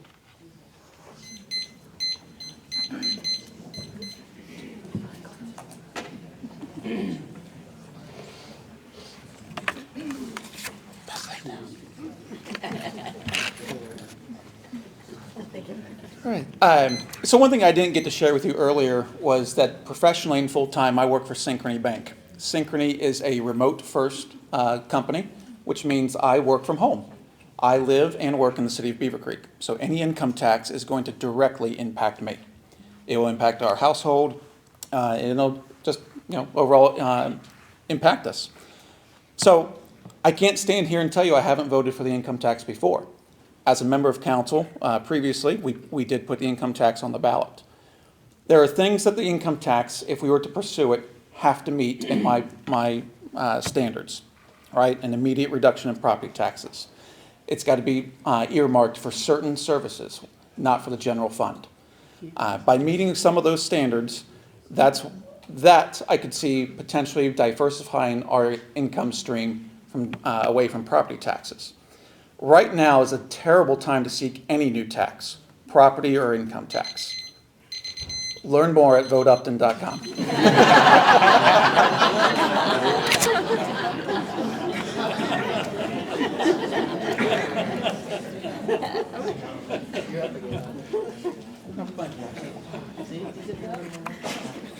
This is for every city council member.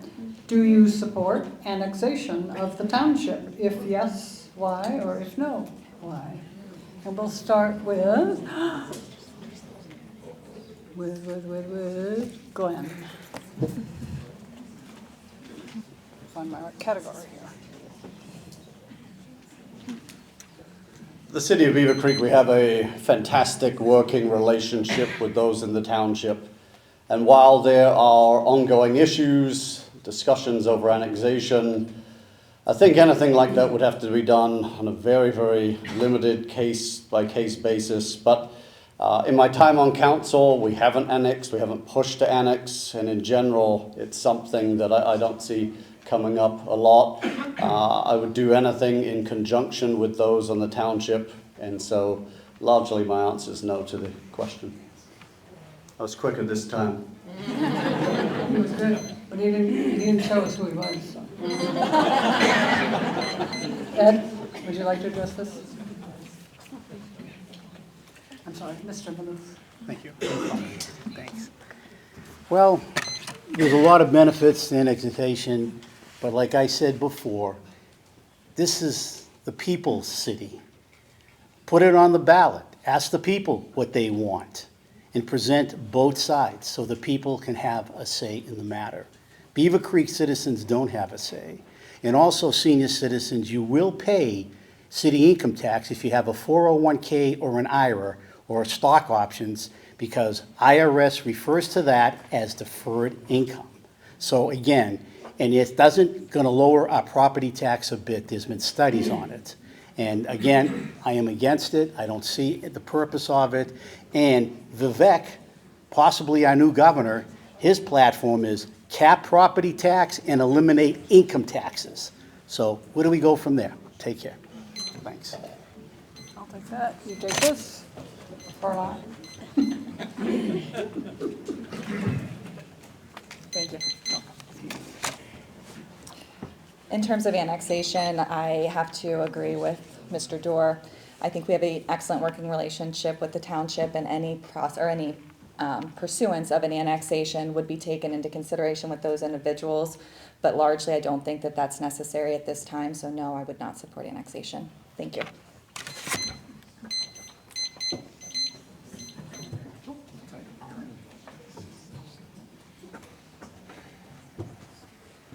Thank you. One of the things that I'm really proud of from my previous tenure on council is the partnerships that we've built across the community. When I first entered council in 2011, we barely spoke to the township. There was not good relations there. We pushed at that time to work closer together, bring the township trustees and the council together in an annual meeting, and I'm glad to see that that continues. That being said, we have to be prepared to work with the township should the anti-property tax initiative move forward. The township is also solely funded by property taxes. So we would have to look at that as the one community to see if we can help should things move forward with anti-tax or anti-property tax. As it stands today, I would not favor it. It doesn't make sense for us as a community. The founders of our community, the Committee of 11, I think it was, designed our community the way it is with the partnership between the city and the township, and it's working today. Thank you. ZachUpton.org.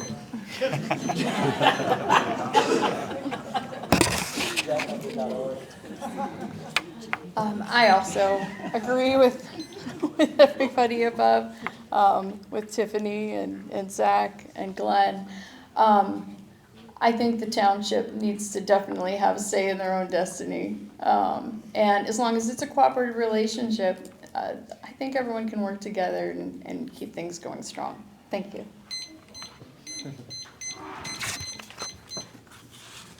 All right, there's one more for the city council. The city has referred to a $200 million list of unfunded projects. What are some of these projects? And we'll start with Ed this time, I believe.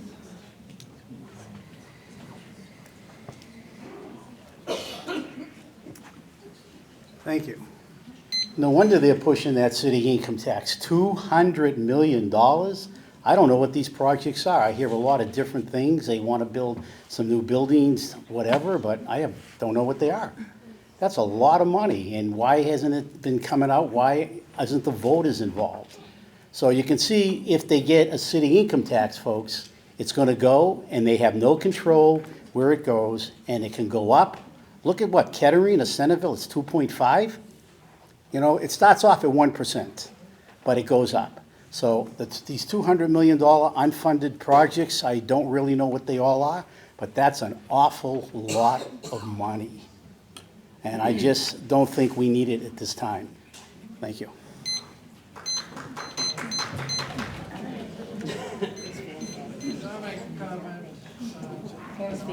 Tiffany, please sit down, sir. We're not taking questions from the audience. Thank you. No, Tiffany. Thank you. There is a $200 million list of unfunded projects. Those are primarily infrastructure projects. Currently, we have a stormwater detention problem in the city, as many of you may be aware of. And we don't have the funding to pay for those projects because you cannot use street levy funding to pay for stormwater. You can only use general fund funding, which is limited. $200 million worth of projects, backlogged. And so that is where those projects are, primarily stormwater, primarily projects that we don't have the proper funding in order to address. Thank you. Okay, Zach. Thank you. I believe Councilmember Schwartz answered it well there. We do have a backlog. It is infrastructure projects such as drainage issues, facility issues. I look at our police department, right, and the one thing that we are constantly dinged on from Kalia is that the facility is just too small for the number of officers we have and the resources that are needed there. So those are the types of projects that are backlogged. It would take an awful lot to get to 200 million, right? I don't know that we can ever get a property tax, income tax that'll get us there. These are things we're going to have to take small bites out of one at a time and work through it together as a community. Thank you. Okay, Sarah. Yeah, I would also emphasize what Zach just said. Together as a community, we can do things piece by piece, one step at a time. We can get to our goals if we trust each other and we work together, and if the city continues to communicate openly with the citizens. But yeah, it's a lot. None of us, I think even in our own home budgets, none of us have everything we want. We all backlog projects. You know, we haven't renovated our home, right? We all have a new kitchen that we want, and that's okay. It's okay to set things aside and prioritize projects, but we can get there. Thank you.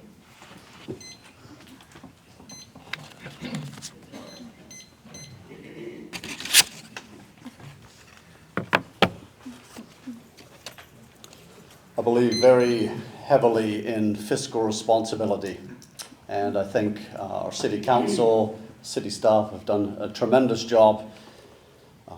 As I mentioned, deferring maintenance, really staying within budget. The $200 million number is something that it's floated, it's an estimation. Some have said it's even higher, upwards of $350 million, is what I've heard. Some will say lower. In terms of infrastructure issues, we're going to continue to pursue grants, but the Grange Hall interchange with 675 is one that's worth considering. I think Councilwoman Schwartz put it very, very well in terms of the stormwater in particular.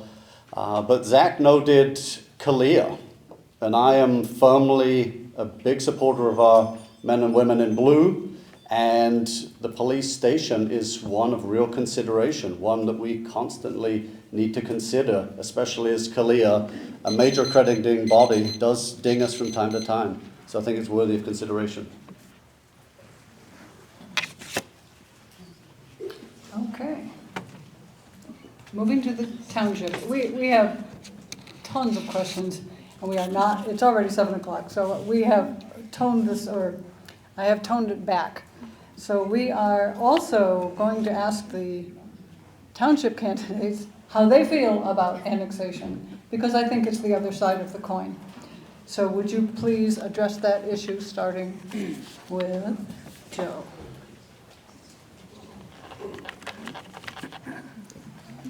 Hi, everyone. So let me start by saying, so I used to be a resident of the city. And I didn't talk about this in my speech earlier. So I lived on a half-acre lot in the city of Beavercreek. I moved to the township to a 62-acre farm, okay? I pay the same amount of taxes on a 62-acre farm that I did on a quarter-acre or half-acre lot in the city. So when it comes to annexation, absolutely under no circumstances would I want an annexation. Thank you. All right, guess not. Mr. Stone. Oh, I'm sorry. No, you're, it is Bob Stone. Hey. Is it ZachUpton.org?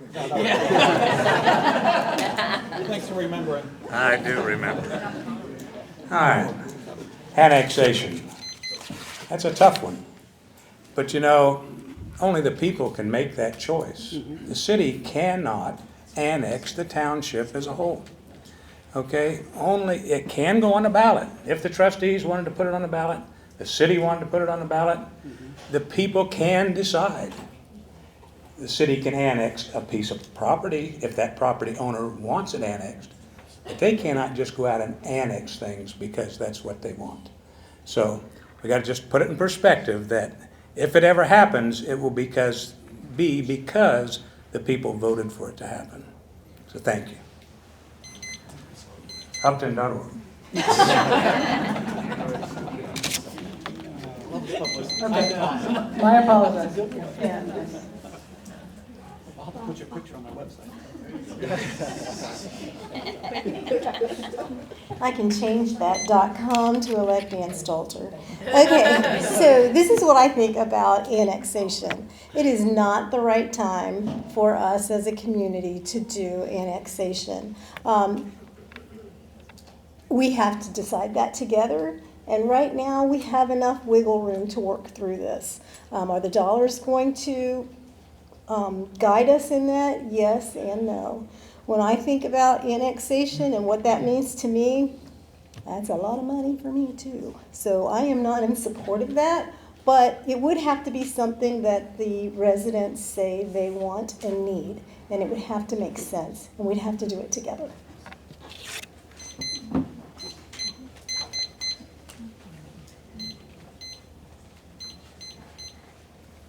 The township would love to annex the city of Beavercreek.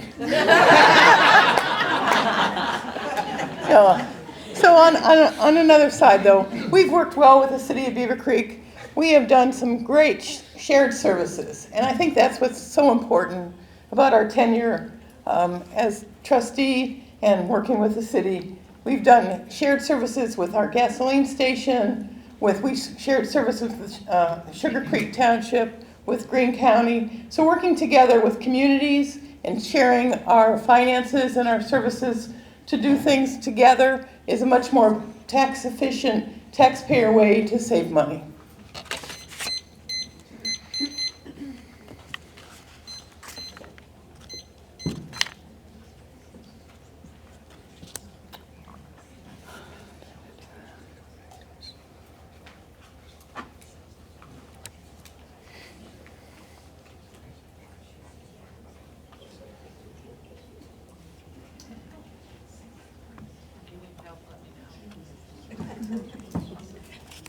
Figure that one out.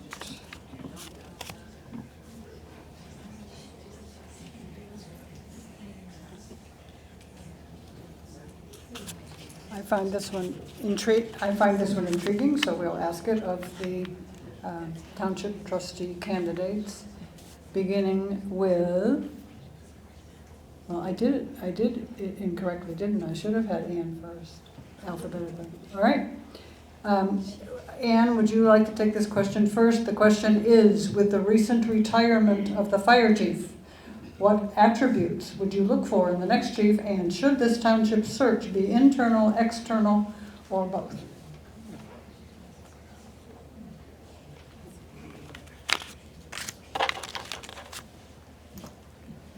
I'll try to get that complexity. The attributes of a fire chief need to, of course, be progressive and to sustain the services that we have.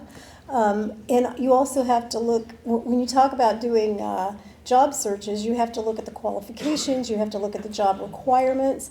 I've served on internal and external committees, and those decisions aren't made in a silo. We have to do that together as a board, and we would have to collaborate with legal to make certain that we were following it. But the thing is that a trustee has to start, that leadership has to start with integrity. And so if there are internal candidates that feel as if they have been disenfranchised in any way, that has to be addressed, and we would have to go external, in my opinion. But I couldn't make that decision in a silo. I think I'll stop there.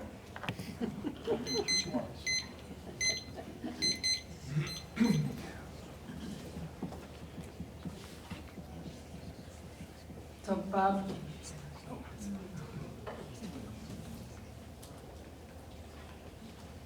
I'll leave my name tag back there. I won't have to forget it. You could do that. You could just keep talking. All right. To my knowledge, the search for the new chief has already started, and it is a national search. There are advantages and disadvantages to both ways. When I happened to be a trustee once before, we hired from within for the current chief, who was there longer than any other chief that the township ever had. But the national search answers a lot of questions that you may not get answered when you try to do something internally. So I'm in favor of the national search that's ongoing right now. And may that chief be one that is respectful of the community and respectful of his officers. Thank you.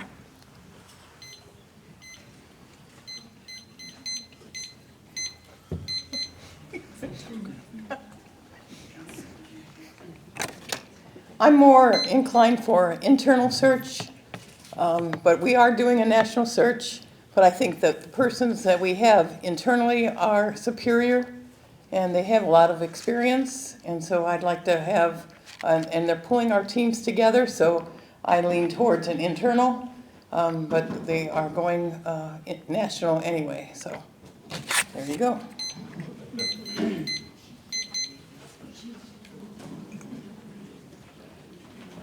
One last question for the... Oh, I'm sorry. That's all good.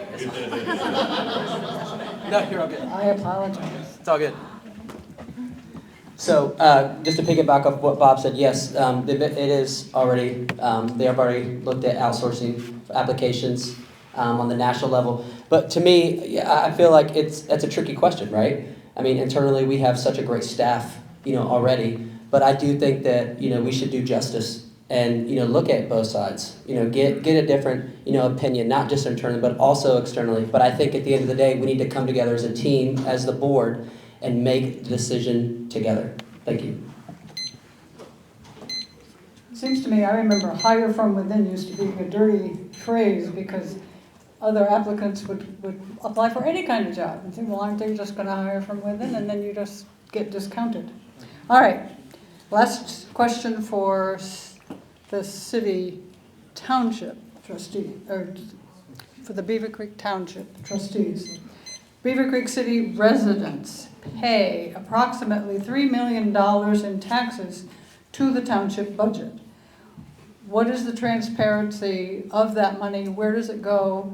And how does the city ever get feedback from that?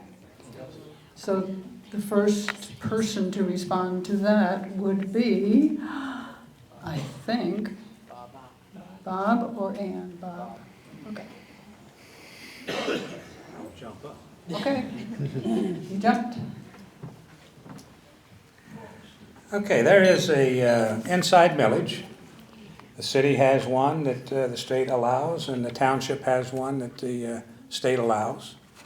And inside millage is something that's not voted on.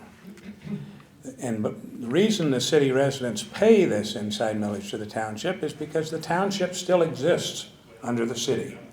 So, our city population might be 47,000, but the township/city population is 10,000 higher than that. So, I mean, that's the actual size of Beavercreek itself. Now, the amount of money that is raised, I'm not 100% sure on that figure, but I do know that it's something that I will certainly want to take a look at to make sure that city residents are getting some benefit for that money.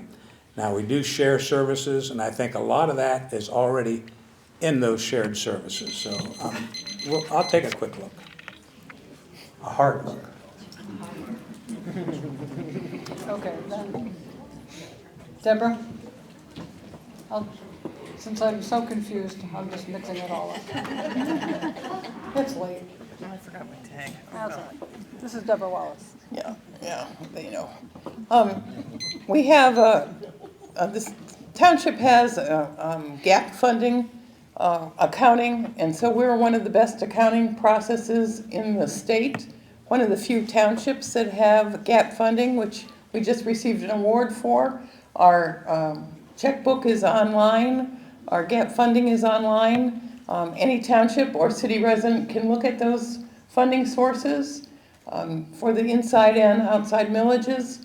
So all of that is transparent, and we can answer any of those specific questions without having a total budget process in front of me. I don't memorize those numbers, and so I'm not going to try to give you a number of where each thing goes without having a document in front of me.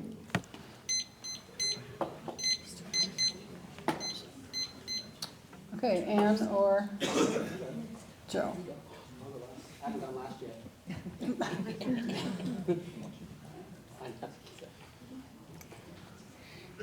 Okay, if I remember the question, estrogen moments.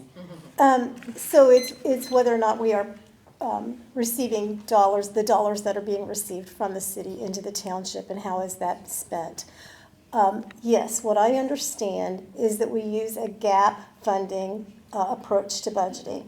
I am not aware of how that accounting works, but I intend to educate myself about that, and I intend to understand exactly how those dollars are being spent and to whom dollars are being paid. I do understand that the shared services are where those dollars will be, and so that's what I would expect to see, and that's all I've got to say on it. Okay, Joe. Thank you. Yeah, just to piggyback off what Ann said, yes, I'm aware of, the gap, but like Ann as well, I need to brush up on that. I don't have exact, knowledge of, where the funds are going, but I will get the answer. Thank you. All right, folks, I appreciate your attention. You all look a little tired. And these folks, thank you. If you would now give them a round of applause. Thank you very much. They've been here a long time. Campaigning is no fun if anyone has ever done it. You know that. Thank you very much for coming. We'll try to let you know when this will be rebroadcast so that you can watch it in the comfort of your home. Thank you and good night.